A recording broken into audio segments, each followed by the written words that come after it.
Hey Aries, how's it going? I got some oracle messages for you today. To begin with, I pulled 3 signs from my own divination system I've been working on, and I got the Traitor, the Closed Fist, and the Open Palm. Here we have an idea of being in a really tough situation, but staying very well balanced regardless. I also pulled an I Ching hexagram for you, and we got Hexagram 54, or Marrying Maiden, with a changing line. So it changes from 54 to 51, taking action. Now, that I Ching hexagram it fits perfectly with with the other 3 signs, because this, in the text, in the Yao text, it says, blind in one eye but still able to see, lame in one leg but still able to walk. So there's some tough situation you found yourself in, but you still have your self-confidence, and you can still move forward and maintain a positive attitude despite this gloomy, difficult situation. Maybe you're rethinking a relationship at this time, and only you know what the right thing to do is. You can move on or you can stay, but right now you're really thinking about it.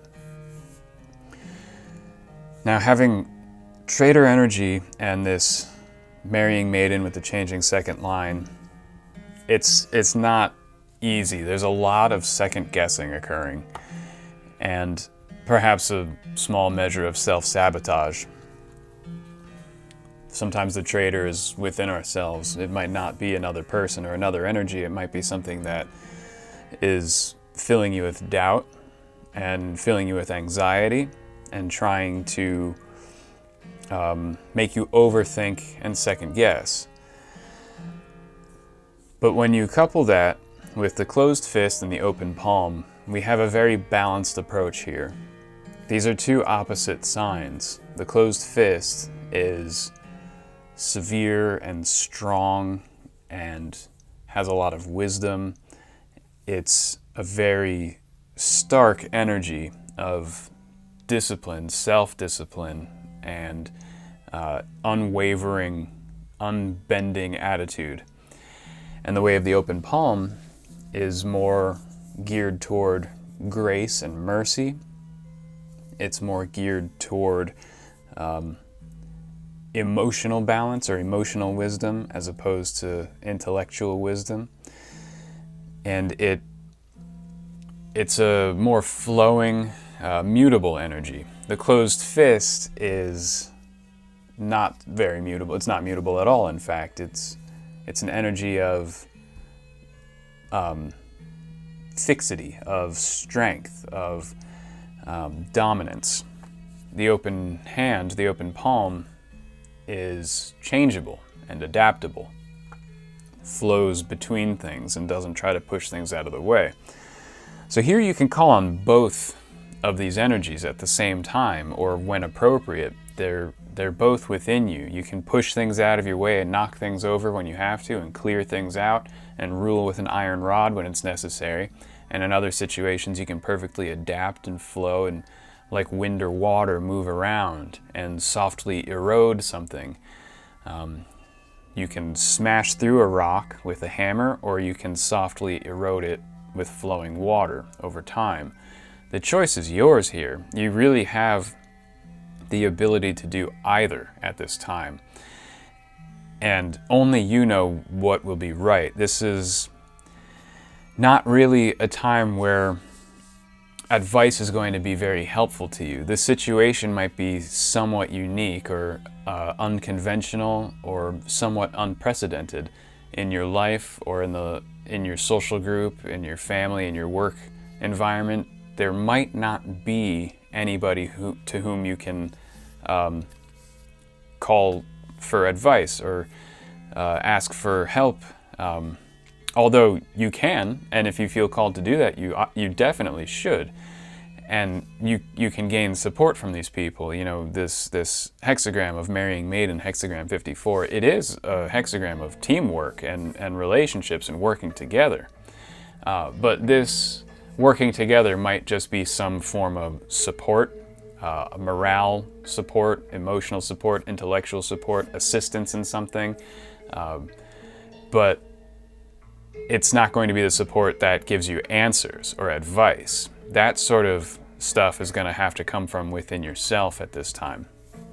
So others will sort of just do what you need them to do and will assist you, but the knowledge and the strategy of how to proceed forward is going to come from you and not from anybody else.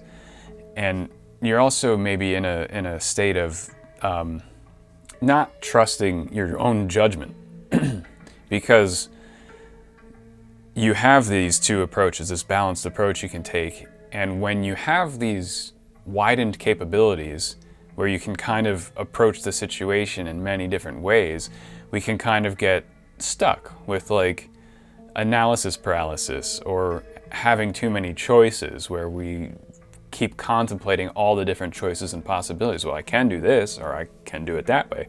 Oh, I could also do it this way. I could also do it that way. And we have too many choices, and we don't know which way is the right way, or which way we want to do, or which way will have the results that we want. And sometimes we get stuck not doing anything, even though we have so much potential and possibility. You know, sometimes it's easier when we don't have choices, because then you just get to work, you just start doing it. It's like, well, this is the only thing I can do, so I'm going to go do it. and it can be very easy. An easy example of this is with like creating music. When you have like a whole bunch of different instruments and you can play them all, and you have all this software and you know how to use all of it, and there's just so much you can do. You can start creating any sounds and writing any music you want. Sometimes you like get overwhelmed and you're like, well, I don't know what the hell to do today. Do I play something on the piano that's melancholic, or do I grab my guitar and play some heavy metal, or do I use this synth and play this type of music, or what do I do? I have no idea what to do. So when you limit yourself and you decide to pare things down and put guardrails up, and you say, no, I'm just going to focus on this one thing. I'm going to make the choice. I'm only going to use this guitar, and I'm only going to play in A minor, and that's it. There's nothing else. We have to choose to limit ourselves, and then we just get right down to work. And the creativity flows better when we put limitations on ourselves. Limitations really does breed creativity. Having unlimited options is, it can be a really bad thing, because we will work on something a little bit and then say, well, I could do this, and I'll go back and change it. And then we work a little bit more and it's like, well, I could have done it differently. And then we go back and change it. And we never finish. We keep going back and changing things. So now might be a time to find or create some artificial limitations, make some distinct choices. If every choice is going to be like pretty good, then just choose something. You know, flip a coin if you have to. But I'm going to develop this reading further by pulling some cards for you about it. So first we'll pull some cards about this this traitor energy and see exactly what's going on with that. You know, maybe sometimes when the traitor comes out, it's just because we're feeling distrusting or mistrusting. It could all be in our imagination sometimes. This can be a very elusive, like ILL, elusive energy.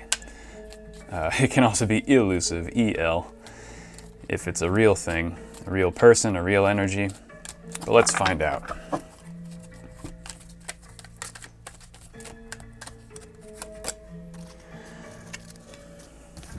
Okay, so we have the Six of Pentacles. Here in this deck it says material success.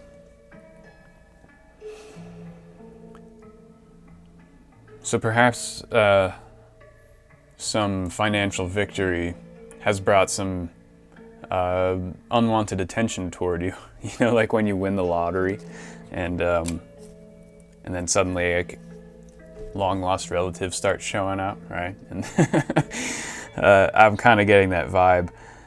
There's there's something that you earn through fairness, and you have a desire to be fair with it. And sometimes when people see that we're very fair and magnanimous and have a good attitude toward things, they want to take advantage of it. They want to exploit your fairness. Because they'll benefit from it, and they'll try and take as much as they can from you before you realize that they're not reciprocating the same attitude, the same fairness. They don't give a damn about fairness. They just see. I've worked with plenty of people who see fairness as a type of weakness. They see people who are generous as weak and stupid. They see people who are kind as weak and stupid. Oftentimes my kindness is mistaken for weakness, and oftentimes those people learn that lesson too late. And in retrospect, they know now that they shouldn't have treated me like that.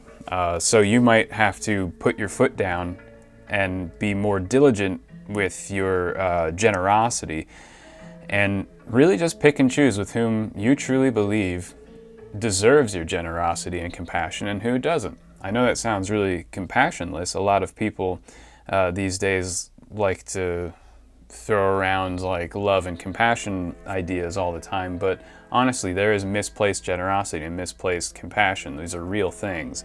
These are the original teachings of Buddhism, is to make sure you don't misplace your compassion.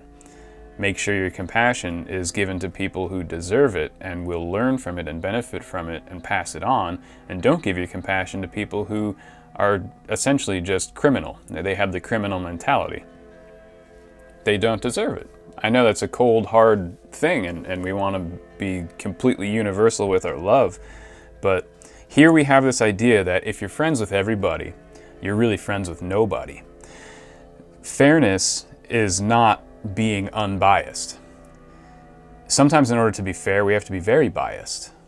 Say you have two friends. They are both your friend, but those two people start fighting with each other. They're in a conflict now. Friend one comes to you and says, "Help me out, but get my back. You need to help me win this conflict." And then you say, "Well, no, I'm friends with friend two. I'm not going to help you fight against one of my friends." And then friend two comes up to you and says, "Hey, get my back. Help me defeat my enemy here." And you say, No, I'm friends with friend one. I'm not going to help you defeat your enemy here. You're both my friends." Well, what do you think is going to happen in the future when you are facing an enemy? And then you go up to either friend one or friend two and ask them for help.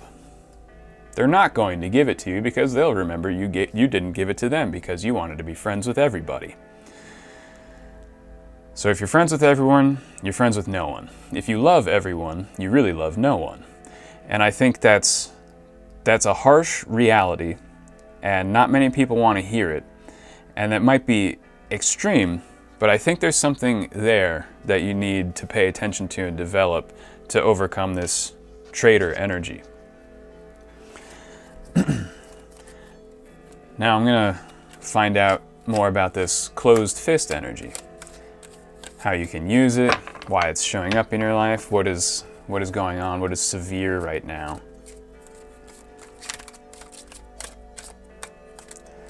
So we have the Queen of Cups.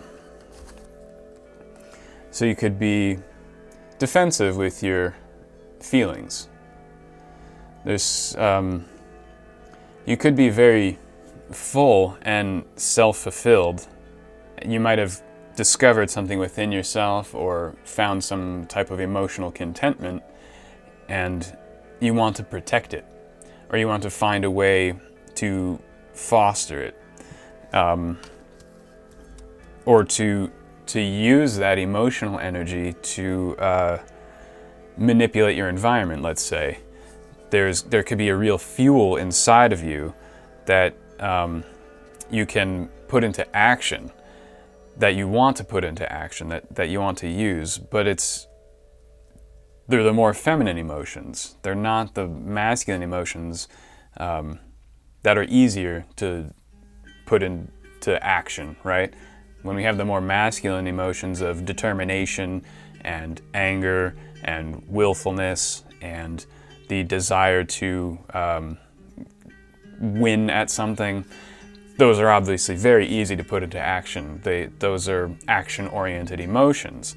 The more feminine emotions are more subtle and more difficult to put into action because they are more in a receiving state and less of an action state.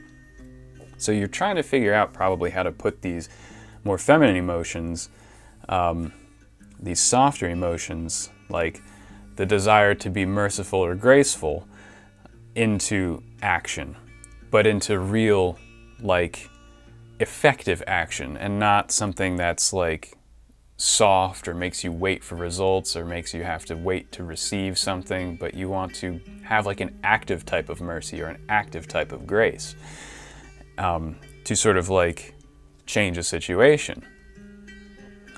Now this could simply be finding out how to place your compassion properly.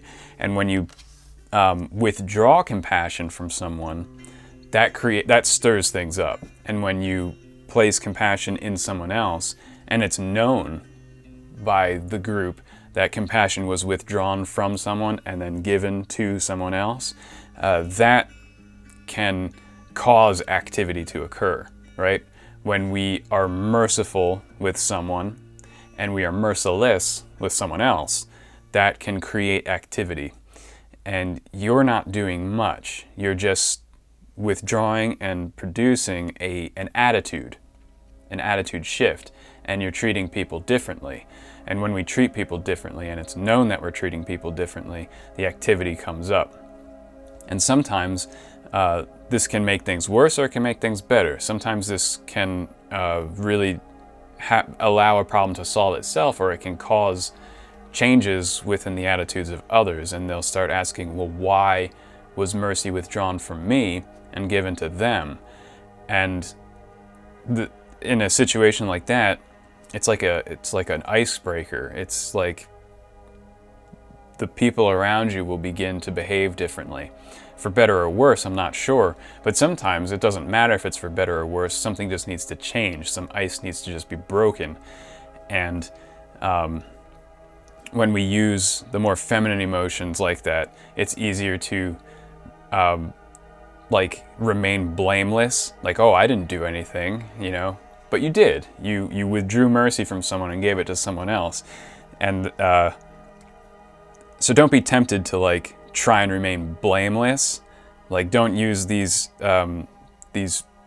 feminine emotions to shirk responsibility.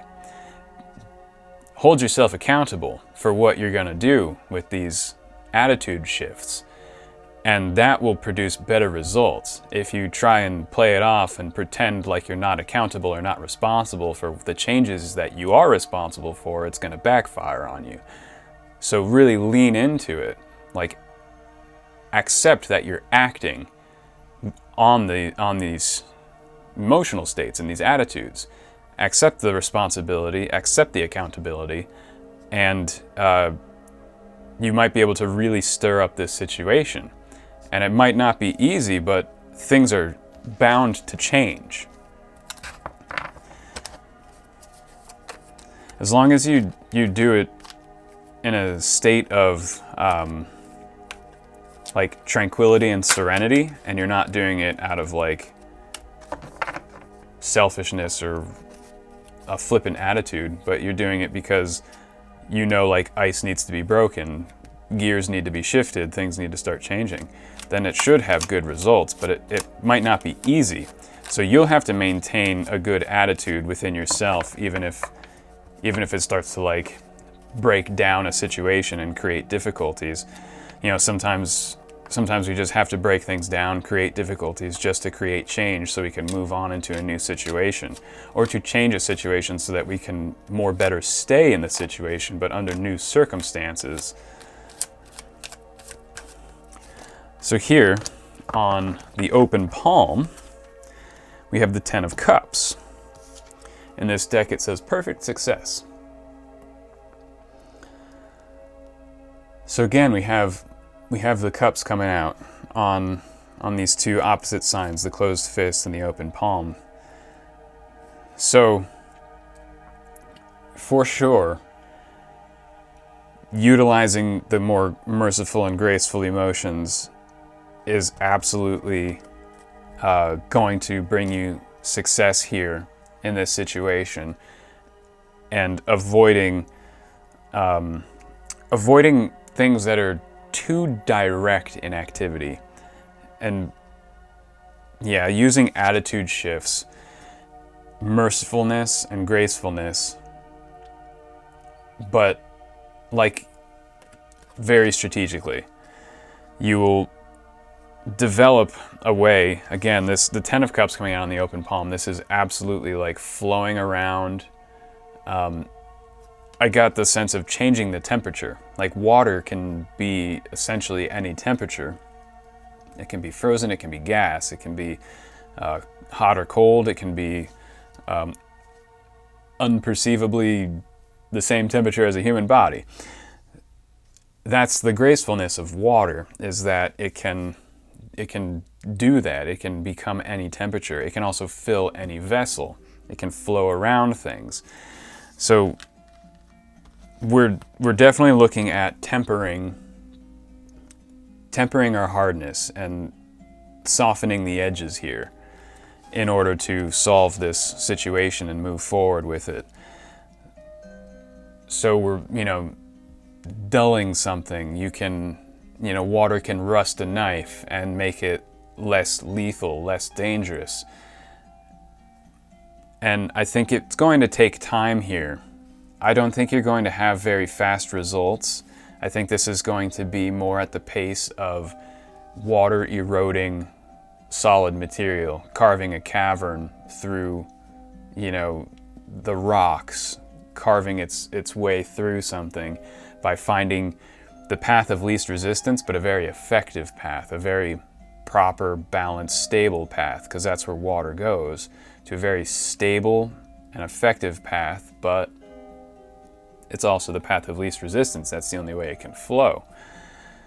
So here we have definitely like adapting to what's going on, but at the same time changing it gently.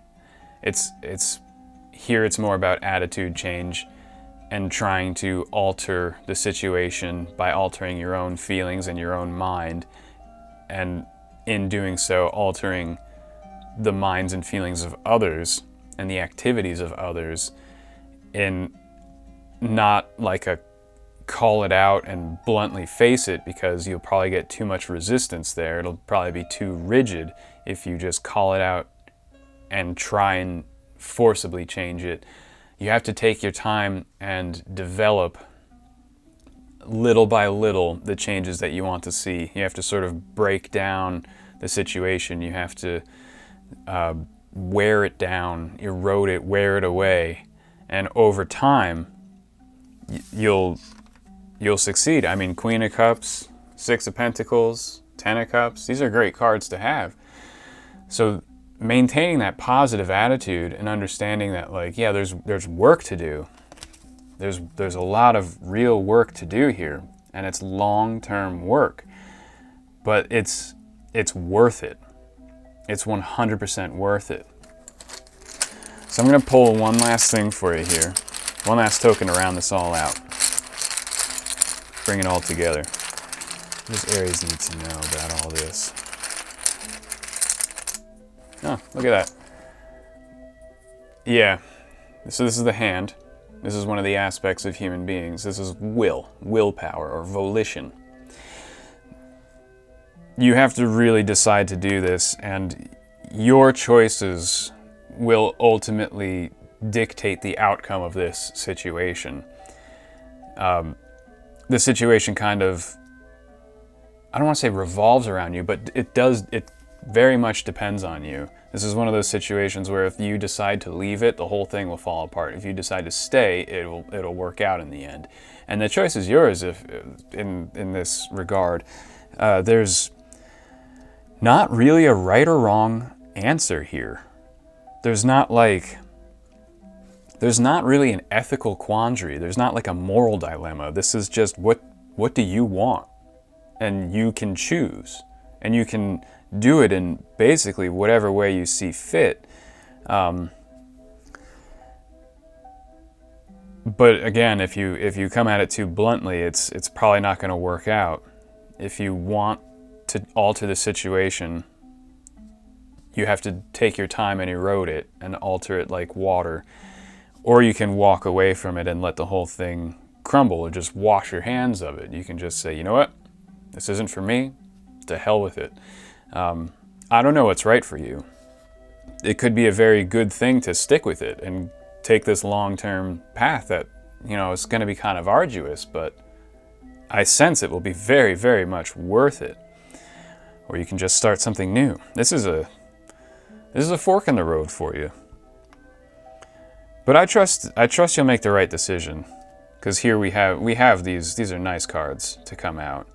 And again, this is a choice. This is a token of choices. So putting artificial limitations on yourself will probably be a good thing right now. Deciding to limit things, limit your activities, limit your options, limit how you do things. Put some guardrails up on your road, and that will give you a direction, like choosing a direction and be like, this is what I'm working with, this is what I'm doing, let's just get down to business, take the first step, let's just get going on something.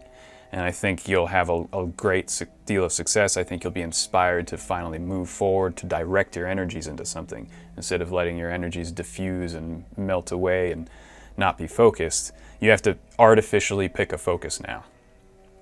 And you'll have a lot of motivation to start getting forward. You'll find the flow. It'll like click and you'll start moving forward.